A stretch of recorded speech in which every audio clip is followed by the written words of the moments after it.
All right, guys, bang, bang. Caitlin is back. She is, I think, maybe the only person who's been on 3 times now. Thank you so much for doing this. Thank you, Pomp. It's awesome to be back. Absolutely. So Caitlin and I didn't know each other many years ago. We met, hit it off, have talked a bunch about crypto, legacy finance stuff. We eventually became investors in Avanti, which is the new business that she is building. We're super excited about that. And it just so happens to be directly related to the latest OCC decision. So I wanted to bring her back on. And before we kind of get into the details and updates on Avanti and the OCC, maybe let's just talk about the economic kind of macro environment. What have you seen in terms of how this has played out? What has gone how you thought it would? Any surprises? Maybe just talk to us a little bit about kind of the macro environment. Well, I guess the one thing that I would highlight is a report that came out, and I apologize, I don't remember who wrote it, but it was awesome, and I did tweet about it, so kudos to the author, about commercial mortgage-backed security delinquencies. In Minneapolis, 47% of commercial mortgages are in default, and it's 69% in Syracuse. These numbers might not be precise, but they are staggering numbers. Interestingly, New York was only at 7%, which isn't that much worse than sort of a steady state.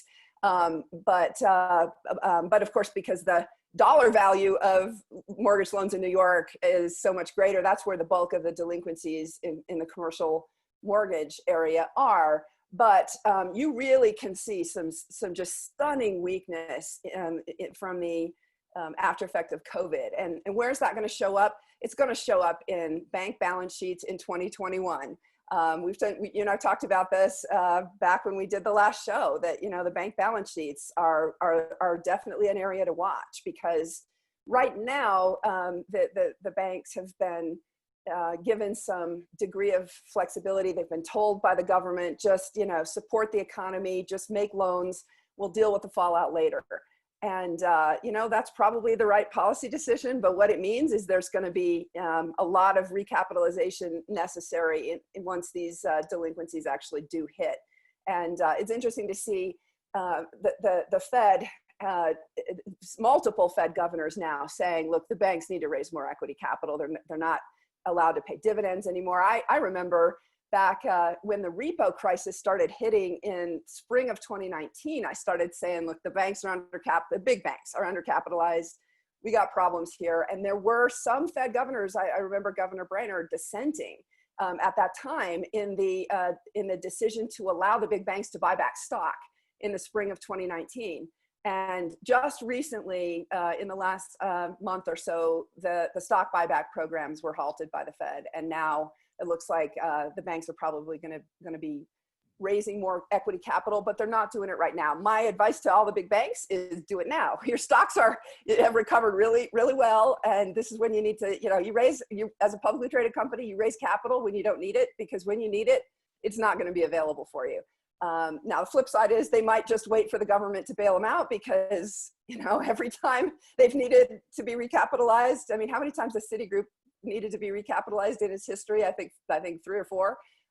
So maybe they're just waiting for the Fed put, so to speak. But the responsible thing for them to do is to raise equity capital. The big banks, the community banks, not so much, but the big banks. How does this change with JP Morgan and others reporting like record revenues and kind of really showing up in their financial quarterly earnings? Does that change any of this conversation, or kind of how do you see that affecting the balance sheets and also their need to raise capital? Well, and it is helping for sure, right? Because if all those profits are dropping to their bottom line and they're not paying any of those out in dividends to shareholders, that's effectively raising capital. And again, that's why the Fed probably isn't putting as much pressure on them to recapitalize now. But look what's coming down the pike, and they know all this, right? What they're doing is doing the game theory of, do we really need it, right? No one ever wants to have to raise equity capital. It dilutes your existing shareholders.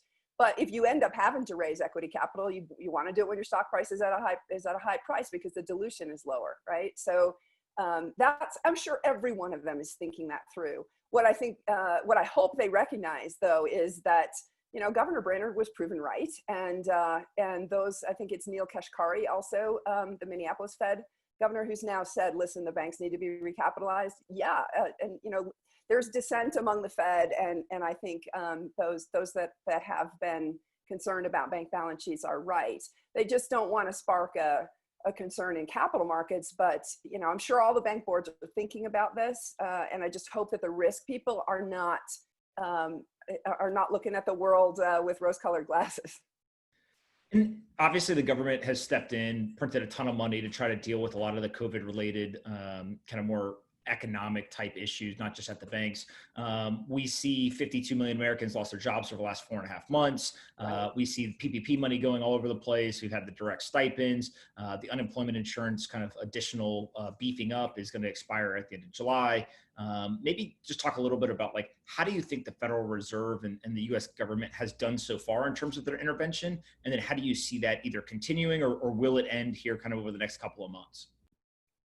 Well, it very much depends on how things play out. But I think what we're seeing now are leading indicators of problems that are going to be coming down the pike in 6 to 9 months with these loan delinquencies. You're starting to see it also in the number of people not paying their credit card bills and rent as well. But it's coming, and so but it all depends on how badly it hits. It does look like the country's kind of going into a soft shutdown. A lot of things are being canceled that were pushed into the fall, and so it really just depends on how deep that downturn is. And right now we're sitting at about, call it $3 trillion, give or take, that they've gone ahead and put out there in monetary stimulus. I'm assuming you're of the belief that we're going to see trillions more, or maybe I'm incorrect with that. Yeah, no, I think the Fed's balance sheet is I think the base case is that the Fed's balance sheet is 10 trillion by the time this is over. But you got to realize this is where some of the Austrians miss the point. You have to understand that what the Fed is doing right now is not actually putting more credit into the economy. What they're doing is backfilling for the hole that has appeared because the private sector credit creation is declining. And so what you really need to understand, and nobody's got the numbers to figure this out because you really can't measure the shadow banking system. You can't measure how much leverage there is in the repo market. The data just doesn't exist, but we kind of know it's there. We definitely know it's there. We kind of can triangulate how big the hole is, but they're backfilling for a hole. And this is what, the Austrians have missed multiple times when they talk about hyperinflation coming now as a result of the Fed expanding its balance sheet. If the Fed's expanding its balance sheet into a true economic growth scenario, absolutely, they are adding to the total amount of money and credit outstanding in the economy.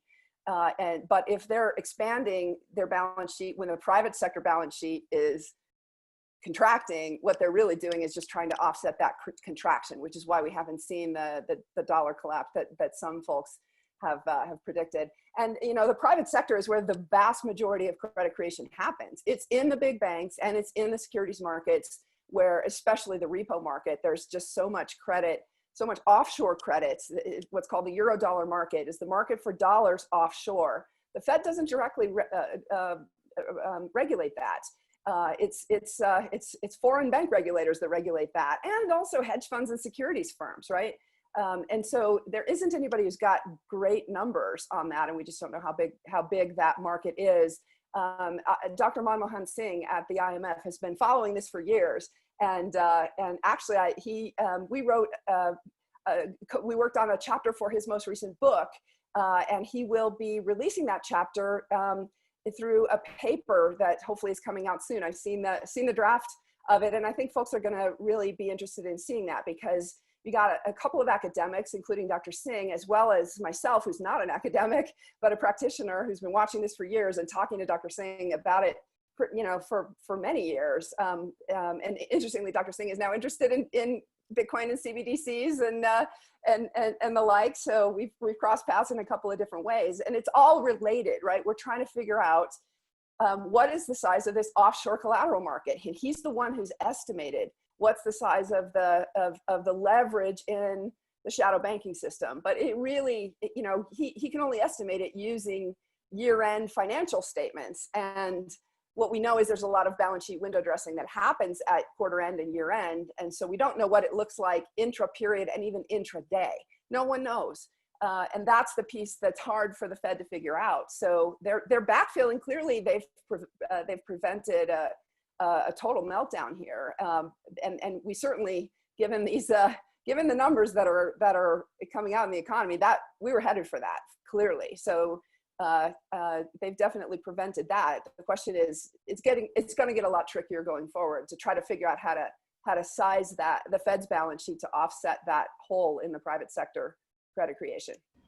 How worried are you about inflation or kind of any of the long-term effects of all of this money printing? Well, see, this is the thing, that inflation comes in so many different forms, but all the money and credit that was created, I haven't looked at the latest Z1 from the Fed, but we shouldn't measure money and credit just with the Fed's balance sheet itself, because so many assets became money-like, especially U.S. Treasuries, right? And so the Fed's balance sheet, at 6-7 trillion right now is small compared to the total amount of treasuries outstanding. What is a treasury bond? It's a dollar that pays interest, right? So it's really not that different. They're both effectively full faith and credit of the US government. I know legally that's not the case, but that's how the market treats them, right? And then on top of that, you've got the big banks that have issued credit, and then the repo market takes those treasury bonds and multiplies them, right? There are this is what Dr. Singh's work has looked at. There are 3 people who record that they own the very same treasury bond. It's called collateral reuse. And the way the repo accounting works is that the auditors look and say, all right, my client's got this treasury in their brokerage account, great. So I confirm that it's on their balance sheet. The problem is you've got that happening 3 times. You've got 3 different auditors looking and saying, my client's got a treasury. What you don't realize is that behind the scenes, there's really only one treasury, and there are 3 people reporting it on their financial statements, right? So that's a problem, because the bank regulators at the top can't figure out, and by the way, Chris Giancarlo, when he was chairman of the CFTC, talked a lot about this. He still is, of course, but he recognized this, that it's really tough to look down into the entire financial industry because there's so much double and triple counting of assets. You don't really know how solvent the industry is collectively as a whole. You can't rely on the individual financial statements, because you've got to be able to back out all that double counting at a macro level, and we don't have the data to do it. That is part of the reason why he's so interested in blockchain, because it allows you to figure out who really owns that asset, or if it is rehypothecated or reused in any form, how many times has it actually been reused. Right now, nobody knows. It's a black hole. The Office of the Comptroller of the Currency is now run by Brian Brooks, who was the former chief legal officer at Coinbase, as you know. And within the first 60 days of him being on the job, he issues the clarification that came out this past week. And essentially what he said is, hey, if you are a bank, you should be able to custody the value of assets or valuable assets for your customers. That includes everything from safety deposit boxes to virtual vaults is kind of the language they used. And that includes cryptocurrencies being part of those valuable assets of your clients. And so really issuing kind of a clarification. Walk us through kind of your understanding of like, what does this mean and what are the ramifications? It's a big deal, and it's a bigger deal than most folks in the crypto industry understand. Look, the OCC copied Wyoming. His first pronouncement was looking at a special type of payment charter. I knew that wasn't going to go anywhere, because he would really have needed congressional authorization for that. He can't just change an interpretation of an existing law. And so I figured, all right, if that's what we're up against, that's not going to change anything. But this announcement yesterday, or 2 days ago now, absolutely changes everything. Because as of 2 days ago, national banks can custody digital assets. And it's just, it is what it is. They don't need to go through a special process unless this is a material part of their business. The way the banking regulation works is, if it is a material part of your business, then you really have to go through a procedure with your regulator where they review what your business plan is and the impact on the bank from a safety and soundness perspective. But if it's one of the behemoths, literally they can be in the business tomorrow, because it's not going to be material. It's not going to have a big impact on the bank from a safety and soundness perspective. So we've got ears to the ground. We've got a lot of people, multiple people who are inside the circle. I did not know this was coming. Most people didn't. They kept it a big secret, but it's here, and it's a much bigger deal than folks realize, in part because of some pieces that haven't fallen into place yet. Every US bank is now able to custody crypto. And when I say every, some are probably thinking, wait a minute, what about the state banks? Only a relatively small fraction of the number of banks in this country are regulated by the OCC. The OCC regulates national banks, and then there are 50 state regulators that regulate state banks. At the end of the day, they're not different. There's maybe a perception that a national bank has an advantage just because it's national, but here's the difference. State banks have the exact same master account at the Federal Reserve that a national bank has. They can do the same things, and that state member banks, by law, can do everything that a national bank can do. So this is why I say every bank in the country now can custody digital assets as a result of that interpretive letter. The interesting question is, who put that interpretive letter in? That would have had to have been one of the national banks. And my first reaction was, I was assuming it was Goldman Sachs. Goldman Sachs is a state bank. They're not a national bank. So I poured through the list of national banks. And by the way, we've gotten a couple of calls from national banks as well, because everybody has just, not everybody realizes yet how meaningful this is, because I've seen some comments from some of the native crypto companies that indicate to me they don't understand what really happened yet. But they will. They'll figure it out. The entire landscape in the US just shifted. And now you need a bank license in order to be competitive. That's the bottom line. I'll also point to Fidelity Digital put out a tweet yesterday that indicates they get what's going on. And I'll paraphrase it. They said, congratulations to the national banks for coming into this industry. We'd be happy to be your sub-custodian. That tells you what they know. They know what's going on. And for Fidelity to be a sub-custodian to national bank, it's one of the big ones. So there's kind of two components here, right? So a national bank basically asked and said, can you clarify for us what their current rules are? The OCC has clarified and said, yes, you may custody cryptocurrency. There's the implications on the legacy kind of financial organizations, and there's an impact on the crypto companies. Let's start with the crypto companies, because I think that's kind of more cut and dry. You previously said that now it's going to require a bank license for people to be competitive on the custody side. Kind of elaborate on that a little bit and explain it. Well, custody and prime brokerage, and maybe even exchange. Again, it's sort of funny. I figured out a couple years ago when I was in Wyoming working, spitballing on what should a state do to grab a competitive advantage. We figured out that you needed to have a bank license in order to have a competitive advantage here. And the basic simple observation is crypto settles very quickly. Dollars settle very slowly. It's not complicated. And if you're trying to do crypto to fiat, you've got some settlement problems, which injects something called Herstatt risk, which is, Herstatt was a big German bank that failed in the foreign exchange market and triggered a cascade of losses among a lot of banks. And really what it is basically, you just got settlement risk. If you don't have, it's like, trading a baseball card, right? Both people hold on to the baseball card and then they let go at the same time. That's kids tend to have the better understanding of the way the world should work, right? And the adults screwed it up and set up these very different settlement cycles for dollars. And then there are a lot of wrinkles inside of it too. Fedwires can be reversed. Most folks don't know that. You don't have settlement finality with Fedwire. And then ACH is a very big deal because ACH transactions for consumers, they can reverse an ACH transaction for 60 days beyond the statement period. And if you're at the beginning of your statement cycle, that means your ACH transaction isn't actually settled for 90 days. So this is the reason why the crypto companies have, if you ACH a dollar payment into one of the crypto exchanges, they typically don't give you access to it right away. They want to know if you're going to try to take it back. And there's a lot of ACH fraud. I think most folks are aware of the chargeback risk in credit cards, but there's chargeback risk in dollar payments too.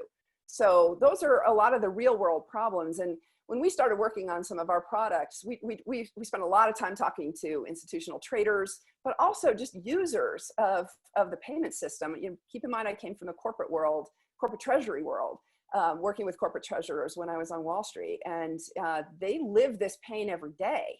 There are a lot of problems with the fact that US dollar payments are delayed. So I figured out pretty early on, and I haven't even talked about the securities piece. You know, what does it take to be a qualified custodian?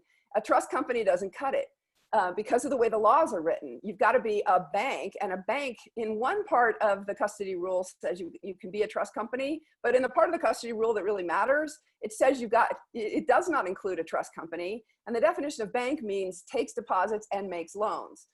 So or you've got to be a state chartered bank, which is what Avanti is. But you've got to fit into those categories in order to be a true qualified custodian. And trust companies, unless they do fiduciary business, which there's only one trust company that custodies crypto that I know of that does fiduciary business. Fiduciary business means you're exercising discretion over company assets. You're taking fiduciary responsibility for those assets. That is not what typical crypto custody is. So this is a long, convoluted answer to say the trust company licenses are now obsolete. If a bank can custody crypto, particularly if it's one of the big guys, all the native crypto companies now need to get bank licenses. And it's funny, I was screaming this from the mountaintop long before I started Avanti, get a bank license, right? President Trump told Libra, get a bank license. It's not like folks weren't warned, get a bank license. Well, it's here now. Everybody's gonna have to get a bank license. And it takes 9 to 12 months to get a bank license. I don't like the fact that it does, but it does. It's an unbelievably difficult process, which is why probably a lot of folks looked at it in Wyoming and didn't get it started. And I'm very glad I did, because now I think Avanti's in the pole position. We're in a really interesting position relative to the shift that just occurred in the industry. Absolutely. And so with this OCC decision, that's the impact on crypto. Obviously, there's this massive impact on the national banks and kind of what I'll call the legacy institutions. Many of them just got approval or permission or a green light, how you want to describe it, okay, here we go. But I think a lot of these banks are either going to say one of two things. One, oh, shoot, we haven't been educated on this. We haven't done our work. Like, we got to get up to speed. Or two is we actually are convinced that this is the future. This is an innovative part of finance. We want to play here, but we don't have the talent to actually execute on this. We don't have the institutional knowledge. We don't have the muscle memory and that expertise. And so maybe talk a little bit about how you see, like, what do these banks do? They've got the green light, but like what in practice, what is the impact? Well, for one thing, they're all fractional reserve. Okay. So I was thinking about the user-activated soft fork in the Bitcoin world that showed who really was in control of Bitcoin. It wasn't the miners. It wasn't the whales. It was the regular mom and pop users of Bitcoin. That's probably a misnomer because it's probably mostly 20-somethings, but in any event, you get the point. It's the regular users of it. And I think the big guys don't understand that. Just look at what happened when when CBOE and CME came in, when BACT came in. By the way, both times Bitcoin's price went down. Why? Because the big guys are fractional reserved, right? They're not set up to be 100% reserved. They're not set up. Their systems inherently rehypothecate assets, right? They are going to rehypothecate Bitcoin, right? And one of the interesting things that is going to come out of this is, do they really understand that? And do they, what kind of risk protections are they going to put into their systems to ensure that they don't blow up? This literally could blow them up. And so they really need to be careful. And I'm sure the regulators understand that. One of the other pieces is the basic commercial law clarifications related to digital assets have not been made in any state but Wyoming. So, and they understand that. They recognize that. We actually, put some phone calls through folks into the regulators. And one of the pieces of feedback was, we understand that there's legal risk in this because the digital assets fall through the cracks in existing commercial laws in the United States. They don't fit in the existing categories. That's what Wyoming did. We mapped them to existing categories. So you've got statutory protection in Wyoming that you don't have in any of the other states. And it hasn't mattered that much because intermediary to intermediary, there is statutory protection. But citing one of Nick Carter's studies, only 20 to 25% of Bitcoin and Ether are estimated to be held by intermediaries. So the vast majority of digital assets are actually held by individuals, and they're the ones, when you have an individual involved in a crypto trade, that's not clearly legally enforceable. And the responsible attorneys, one of the stable coins actually warns this, that it's not clear that your transaction is legally enforceable anywhere in the world because it's not clear where it fits within existing commercial law. I don't mean to call them out because I think what they're doing is responsibly warning people, right? So with that in mind, how headlong do you think the banks are going to be going into this industry? And how comfortable do you think the examiners of the banks who understand this are going to be with them going into it in a very big way? But then to come back around to answer where I think your question is going, this is complicated stuff, right? And you've got to have people who know what the heck they're doing. And it was interesting how Bakkt came out, and they were going to be, in Bitcoin right away, right? And they made some very big claims 2 years ago. I think it was 2 years ago, 2 summers ago, when Bakkt came out. And then guess what? They didn't open for more than a year later. It all got delayed. And a lot of that was because I think they got in it and figured out, oh boy, this isn't what we thought it was. It doesn't actually map very well to our existing businesses. And our skill sets are really not ready for this. And they went out and hired Bitcoin people. So now let's fast forward to whoever this bank is and those national banks that now are scrambling, and they are. There are only a handful of engineers in the world who know how to do this right. And and I think the skill set, having been inside one of the big behemoth banks and worked on their blockchain working group with the CTO of the company, I will say that the skill set is just different from an engineering perspective. There's a culture difference, massive culture difference, but the skill set's really different too. And the best way that I explain it is the organization of the traditional financial services industry is very designed towards delayed net settlement. You've got all these layers of intermediaries who settle with each other, and everybody owns their own data. And so you're still really batching transactions, not in the old sense, but you're not getting legal final settlement until after, well, it can be days, but the banks themselves, settle with the Fed after hours every night, but they're each batching. So they're net settling on a delayed basis against each other every day. And so that's the architecture of traditional financial services. And they use, traditional centralized SQL type databases. They have very, very, very, very, very strong firewalls. And then once if a bad actor gets inside the firewall, they get everything because it's unencrypted. Why does it need to be unencrypted? You're dealing with HFT trading customers. It's just their architecture is not designed for decentralization. So what I just described is this layered delayed net settlement system with centralization, and everybody owns their data.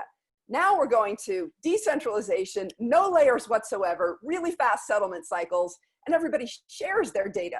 It's a totally different skill set and really a totally different mindset. And then again, when you start putting Bitcoin into the collateral pool, and all of a sudden repo accounting comes in, and you start thinking you actually own the Bitcoin that's on your financial statements because it's in IOU form, and your auditors look and say, yeah, I've got that IOU.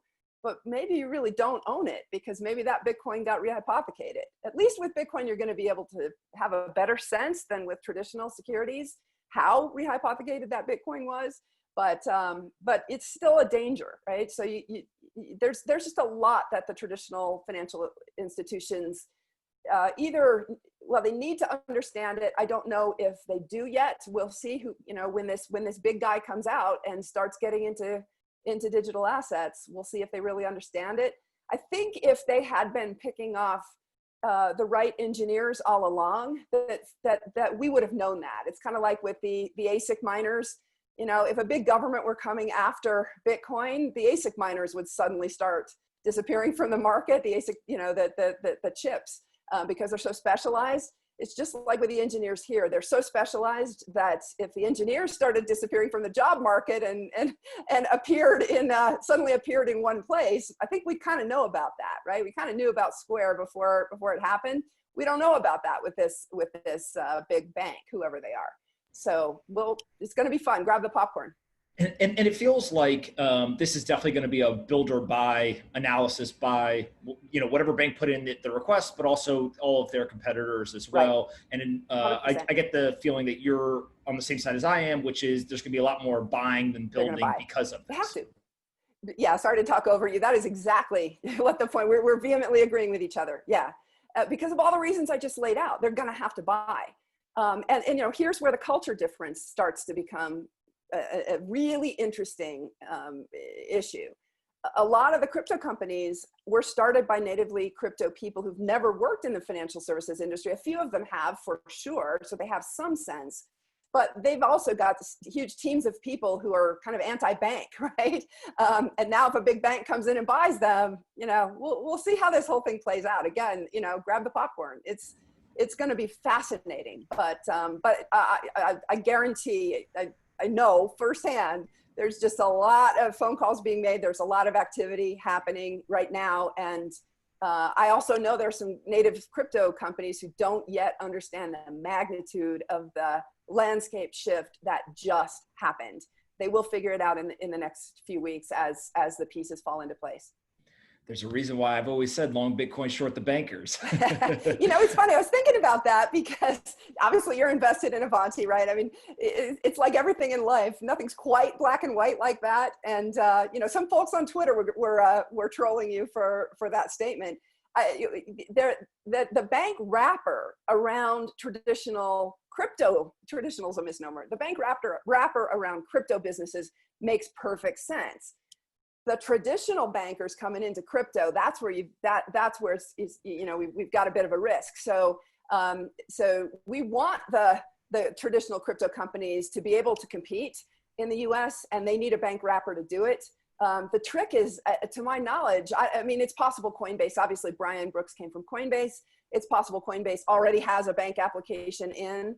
And, but it's thousands of hours of work, and it's typically 9 to 12 months to get your charter approved. And even if you go out and buy an existing bank, you're still going to have to go through that same process. It's actually even a longer process if you buy an existing bank, because then you've got to change in control, right? And so frankly, I think what will end up happening is that the banks will buy these companies because it doesn't trigger that whole change in control process.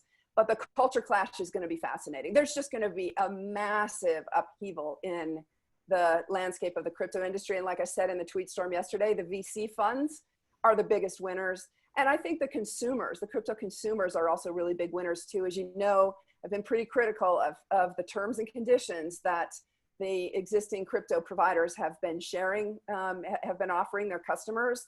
And the big banks are definitely, and the regulators are not going to let one-sided terms and conditions be out there in the marketplace. So the consumers, the regular folks who trade with crypto companies are going to be winners too. And that's another one of the reasons why native crypto companies who don't have a bank license are going to have to do something here, because they're just going to get elbowed out by the bank license and bank licensed companies. And they're also, by offering more respectful terms and conditions that are not so one-sided to themselves.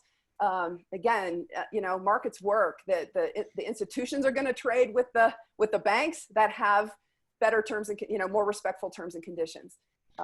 Yeah. You're nailing the reason why I don't say long Bitcoin, short the banks. I say short the bankers, right? Because the ethos is different, right? In terms of, I actually think there's going to be an entire kind of coalition or demographic of people who say, hey, look, I need to use the bank legal structure and that wrapper, as you talked about, but we just want to do it a different way, right? And obviously you guys are leading the charge there. Give us an update in terms of Wyoming and Avanti. Kind of what has transpired? So last time we talked, you hadn't raised money yet. There's a lot that's gone on. Kind of just walk us through what you've been up to. Well, I'll point to the public announcements we've made on our website. Like I said, again, it takes 9 to 12 months to get a bank license. We're going to be on that short end. Started in January, and we should have it in October. I didn't actually have the bank application in at that time, but we were doing a lot. When it was just me, doing a lot of work with the regulators of. We were going down the path, by the way, of the Abbott proposal. I was working with the regulators on that. That's been in process since January, but it does take time for sure to get a bank license. And so when we last talked, I think it was right after the markets were exploding with COVID, and we were laying out from a macro perspective what was going on. At that point, we didn't have our bank charter application in. We do have the bank. Oh dear.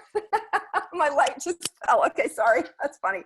The bank charter application it's funny. It's a new gig. A new setup I just got, and it's not very stable. Obviously, I need to figure that out. Anyway, that's funny. We have our charter application in. We raised money, and like I announced yesterday, the charter application process has been accelerated. I didn't want to announce last week, but you knew as an investor in Avanti that we actually got that official letter that our application has been accepted. What does that mean? It doesn't mean that we're chartered, not at all. So we still have some risk that we're not going to be able to get chartered. What it means is that all of the major legal issues and operational issues and examination issues that bank examiners care about, we've passed all those hurdles. And there's just been extensive, literally when I say thousands of hours, we were trying to estimate it. And I was like, man, I don't even know how to estimate it because we've been burning midnight oil. There was one point where the regulators asked us to get something in faster than we'd planned. And for literally 24/7 for about 10 days, somebody in Avanti was working. It was nuts, and the team has just been absolutely amazing. Because we were doing this, the whole thing has been a sprint, and we realize now the value of what we've done because we've got that bank charter application that's been accepted, which is in this environment is golden, given that the world is going to be shifting to banks. And so as this occurs, like you've got two kind of key pieces, right? So you got the bank charter application that's in, that looks like that's going to get granted on the shorter end of that 9 to 12 months. That seems pretty clear cut. I saw a couple of questions online, just like who is going to be the target customer there? Is that consumers and retail? Is that institutions? How do you think about kind of the breakdown of the customer base? Yeah, we're definitely going after institutions. That's my background, and that's where I think especially being a bank, it's just so hard to be a bank that serves consumers. Trust me, I've been deep in the weeds of all those decisions. We made the decision to go ahead and serve high net worth individuals because some of the crazy regulation that we would face if we served regular consumers is not something we have to take on. The complexity involved with that is staggering. And just the magnitude of regulation involved in serving consumers as a bank is just really stunning. There's just so much compliance cost in serving a bank. And by the way, it makes me really take my hat off to Silvergate, especially because they were first, and then Signature and Metropolitan. Man, they took on a lot of risk in serving this industry, and boy, are they ahead too. now given what's happened, it's going to be interesting to see how the landscape shifts vis-a-vis them, because they've got the policies and procedures in place. They've been through the regulatory ringer on serving crypto, and now they can custody crypto. They don't. I know in Silvergate's case, it was publicly disclosed that they were applying for a New York trust company subsidiary so that they could custody crypto, which you may think is kind of strange because banks have trust powers. Why weren't they doing it within the bank? Well, it's because of the regulatory issues that were until 2 days ago in place, and now they can. So Godspeed. They paid their dues, and now they get to ride that wave. Yesterday in the announcement that you made, you mentioned Abbott. I know that there's a lot of kind of things you can't talk about, but you mentioned it. And so maybe kind of just whatever you can elaborate on there. What exactly is that, and kind of what's the thought process? Well, it's so I'll step back by saying my whole career, I've started 3 businesses within big banks. So I know what it takes to do that. And the last business, actually all of the businesses I started were in some way designed to solve problems that regulation created, and do it by figuring out how to use a different set of regulations and meld the two. You know, find the way to work on a compliant basis in between the two regulations. And so an example was the large scale pension businesses. All of these business ideas are very simple. It's just, and frankly, great business ideas are always very simple. What I realized is that a pension and an annuity are the same thing economically. It's just that they're regulated in very different ways. And so I figured out how to take corporate pension obligations and get them restructured in a way that life insurance companies could provide as an annuity, and do it in a way that was a win-win-win for everybody. A win for the pensioners, because they got a fully funded pension with a much better, a much more solvent counterparty. We did them all in separate accounts that are legally segregated on the balance sheets of the insurance companies. But because of the efficiencies that we were able to eke out, it's like an all stock M&A deal where both stocks go up, because you have real efficiencies that accrue to both sides, and you just have to figure out which efficiencies go to which counterparty. So we were playing I figured out a way to have win-win-win business opportunity, and it was a product structure that took an unbelievable amount of detailed structure. And what I will say here, when I said I don't think that Abbott will end up with a counterpart, there are a couple of very particular reasons why that I won't lay out. But this is very analogous to what I've done in those other businesses. Really deep, detailed understanding of regulation. It's something that only a bank can do. A broker dealer can't do it. You've got to have a bank license to do this. And it's something that can only be done because of legal precedent in a certain part of the country, and you've got to have an engineering team to do it, and then structure it in a way that is a cash equivalent. There is no analogy to this. And oh, by the way, you've got to be in a jurisdiction where the commercial law is clear, and you've got to also be a 100% reserve bank, right? So to be able to pull something like this off is it's a very narrow universe. But we've been working we haven't announced this yet, but we've been working with the retired treasurer of a very, very, very large Fortune 10 company. And he's been helping us. And again, I want to solve problems as much in the crypto world as in the end user world. The buy side and businesses are the users of the payment system. And it's interesting, corporate treasurers are not as well known as hedge fund managers, because you don't see them talking about the state of the financial market on CNBC, but they actually control a lot more flow than big institutional investors. And they live the issues of the payment system and how the payments are delayed. I did on my website publish an interview with the CFO of Seagate Technology now almost 4 years ago. He's no longer there, but he talked about one of the challenges that they had was that they would get multi-$100-million vendor payments, and they'd get it once a quarter, and it was due on a particular date, and they always got it the next day. And that one day of delay in payment, the customer always blamed it on the payment system. That one day delay in payment for the working capital that a company had to finance for that one day multi-$100-million delay in payment was staggering in cost. And so I think that businesses, if they have the ability to use real-time payments or certainly same-day payments, give them a choice. Let them do it.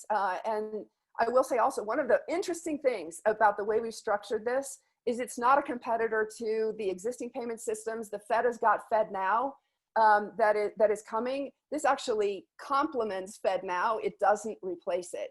And so this is a really, FedNow is going to speed up settlement cycles. So it's definitely going to attack the problem I just talked about.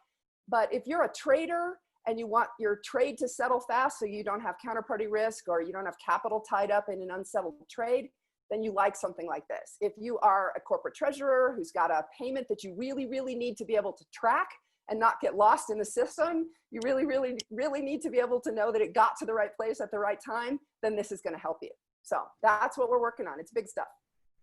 I am obviously a huge fan, so much so that we invested. You've done a fantastic job laying out kind of the OCC's decision and Avanti and kind of how that decision will affect both the crypto companies and the legacy institutions. One of the things that I think is not yet being talked about a lot in the crypto community and also kind of into the banking world is we're in an election year. And so obviously there's a very specific kind of posturing that comes from a Republican-led presidential administration. Who cares who the actual president is, but just there's certain things that come from a Republican-led one versus a Democratic one. If there was a shift back to a Democrat-led administration, do you foresee impact, whether positive or negative, on any of this? Or do you feel like this somewhat is insulated from kind of who is actually in control of the presidential office? No, it's definitely not insulated. And keep in mind, Brian Brooks, who's done a lot of great things for crypto, and just literally, even if nothing ever ends up coming of this, he certainly helped mainstream it. But needless to say, he's a political appointee. He's the acting controller. He's not even been confirmed as controller. So one of two things is going to happen. Either he leaves in January if Biden wins, or he gets another 4 years, and then presumably he'll be formally nominated for the confirmation process. But think about that, right? You've got a whole staff of career people, and now an acting commissioner comes in and definitely shakes things up. As you can imagine, that's a difficult position for him to be in, but the career people are the ones that have the continuity, and they're also the ones on the ground who are examining the banks. So that's going to be interesting to see, is this just coming from the top, from somebody who's temporarily in their job and it's more PR than substance, or is this real? And we just have to watch this play out. But there's no question that it is, that it does matter. Now, to your point, will a Biden administration be any different? The Trump administration has been schizophrenic on this, right? You had Trump himself attack Bitcoin last summer. You had Mnuchin essentially say, hell no, right? And now here we've had this very big U-turn from the bank regulators in the United States. So, and by the way, the head of the FDIC is also a political appointee. The only one that's somewhat insulated from it, just because of the different cycles and appointee cycles and governance, is the Fed. The Fed's definitely more insulated from the political process than the OCC and the FDIC are. But there was a big U-turn that just happened. So I don't think that the Biden administration, to come back and answer your actual question, is going to be any different. There are going to be folks in the Biden administration who hate this, and there are going to be folks in the Biden administration who love this. So, is there a world where Trump does not get reelected, there's a Biden-led administration, Brian Brooks is out as kind of the comptroller of the currency, and there's actually a reversal of this clarification, or kind of, could we go backwards in some way? Well, I mean, having an interpretive letter come out for a particular bank, it's kind of like an SEC no action letter. They don't reverse those. So, yeah, no, this is for sure. By putting an interpretive letter out, this is going to stick.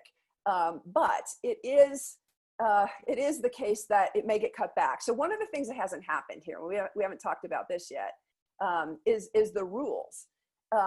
There are no rules. There is no supervisory manual. The bank regulators have no idea how to supervise this. And banks go through regular examinations. That's one of the differences between a bank and a trust company. They go through regular examinations. The trust companies, I happen to know that most of the trust companies in the crypto industry have not been examined by the regulators yet. They don't know if they ever have a regulatory exam. They don't really understand the magnitude of what that's going to be like. It's a lot more invasive than an audit. But part of the reason I think that some states like Nevada and South Dakota haven't examined their trust companies. New York has. But part of the reason they haven't examined them is there's no supervisory manual. They don't know what they're examining. So I happen to know that literally there is exactly one supervisory manual out there in the United States, and it's in Wyoming. So ultimately, the regulators share things with each other. The Wyoming supervisory manual is that the finishing touches are being put on it right now, and they will end up sharing that through different regulatory means. So that's going to accelerate things, but they don't have it now. And then you've also got the point of training, right? The Wyoming folks have been working on this for 2 years. There are people who really are deep into crypto and have been working with the applicants and advisors in crypto for years now. And that doesn't exist at the OCC. So I think that this is definitely going to take more time. And even though the interpretive letter is out there, that does not mean that the examiners are going to let this through very quickly. And I think they may take their time. And frankly, time is on the examiner's side precisely because the commercial laws are not clear. I should have mentioned earlier that there is a process that will clarify commercial laws. The Uniform Law Commission, a group that Wyoming got into a bit of a tussle with because they were critical of us for jumping out in front. They have a working group that has been now underway for a year, and they're looking at revising the commercial code for digital transactions of all types, including virtual currencies. And it's coming, but that's going to be probably a 3-year process at least. And for example, I happen to know in the state of New York, there's one part of the Uniform Commercial Code where New York never adopted the update that was put out more than 20 years ago. So sometimes it takes 20 years for these things to get through the state legislatures. They've got to go through all 50 state legislatures. This isn't something that Washington, D.C. can just by fiat, say, I'm changing things and every state has to follow it. Commercial law is state law. And so every state has to update it. And so this is a long process. And again, the regulators are going to be looking at that saying, how do I know that I've got legal enforceability of these contracts? You are a bank. You have to operate in a safe and sound manner. You're not allowed to take this risk. And unfortunately, I will say, though, the impact of what I just said is that the really, really, really big banks are the ones that are going to be able to do this. And the regulators will let them do it because it's not going to have an impact on their safety and soundness of their bank.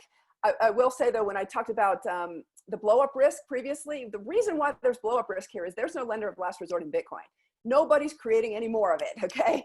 And so if they don't understand that and they don't get the controls in place to be sure that the Bitcoin is not being rehypothecated and it's not just an accounting illusion that you've got the Bitcoin, you've got to actually have the Bitcoin, then they're in for some trouble. And again, the regulators, I think, are probably going to do that. Wyoming's statute requires proof of reserves as part of the audit process. Can you imagine if the banks had to do proof of reserves on their securities book? They couldn't because number one, it's not provable. And number two, the securities don't exist. We all know there's so much collateral reuse that somebody's going to come up short in the game of musical chairs. But in Bitcoin, you can't play that game. There is no more Bitcoin that's going to be created. And so all these issues, these very, very real hurdles are going to be there. And the bank regulators know it. And they're not going to make it easy. Again, I started three businesses inside big banks. I dealt with regulators. They're not going to let the big banks off the hook very easily. But by the same token, though, they're not going to put them through the enormous upfront pain that a small bank that's taking this on or a de novo bank like Avanti that's taking this on is going to have to go through. And we've gone through that pain already. It feels like there's a tectonic shift in kind of the finance world, the legacy world, and crypto is at the center of it, and kind of Bitcoin as an asset is growing up, it's maturing. The last question I have for you is just talk a little bit about maybe the downsides to the financialization of Bitcoin, right? You're talking a lot about kind of how this will change the banking infrastructure and business model. What does this do to Bitcoin in kind of the long term? Yeah, it's the same thing when I wrote the Forbes pieces a couple years ago about Bakkt getting into it. Bitcoin's going to get financialized. It's going to get rehypothecated. Some folks were scratching their heads. Why did Bitcoin's price not go up? It's for the same reason that Bitcoin's price actually went down when Bakkt got announced and when the futures companies entering the space got announced. Because they're gonna financialize it. And the misnomer about financialization is that it actually helps price. It actually suppresses price. Yes, you get more liquidity. That's a positive. Yes, you're gonna have a new 10-ton gorilla in the industry, it seems.